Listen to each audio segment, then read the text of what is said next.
This morning, though, we are holding city leaders accountable after a resident reached out to us about traffic on Yukon Street spilling over into their area.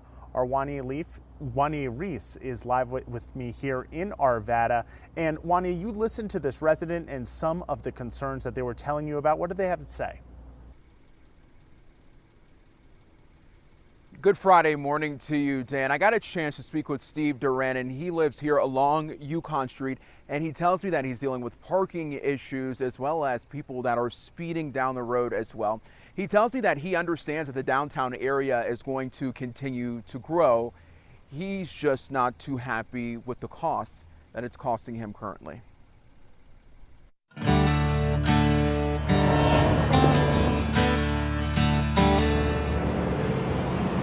When we first came here, it was very quiet and quaint, a lot of antique shops. Steve Duran has called Arvada home for 3 decades. And through the years, Duran tells me things have changed. Probably mid to late 2010, early 2015 timeframe is when we've seen a lot of changes in rebuilding and restaurants moving in, and the infrastructure changing. While Duran loves to see the continued growth of the city, he took me just a few blocks away to show me how the growth is impacting his everyday life. Yukon has become the new old Wadsworth, and we get so many people, and when it's busy, people still go so fast down this road. And the problems don't stop there. We put a cone in front of our place because what people do is that they'll come into our drive, unload, like it's their home, or they'll park in front of it.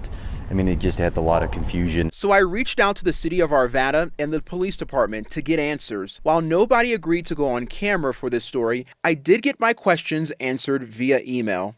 The Arvada Police Department told me they are not aware of any traffic or speed complaints on Yukon Street where Steve and I spoke. I reached out to the city, who says when it comes to parking, the city employs a parking enforcement team to monitor the Olde Town area and ticket parking violations, including people who block intersections or driveways. When it comes to improving traffic, the city and the Arvada Urban Renewal Authority are in the planning stages of a redesign for Yukon Street. As Steve and I wrapped up, he shared that he just wants his voice to be heard.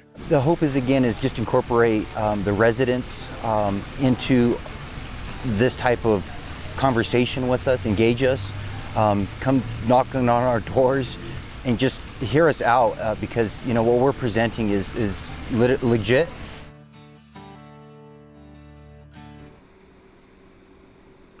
Like I mentioned in the story, I did reach out to the police department and also the city as well. They did send me very long and robust statements. You can find that on our website a little bit later on at denver7.com if you would like to take a peek at that. But for now, reporting live in Arvada, I'm Wanya Reese, Denver 7. Wanya, thank you so much. As we said, we're going to be live here in Arvada all morning long, coming up at 5:30. I'm taking parking concerns to city leadership, and we'll have more stories about what makes Arvada so great. For now, though, Anusha, we'll toss it back to you in the studio with a look at some of the local headlines this morning. All right, thanks so much, Dan.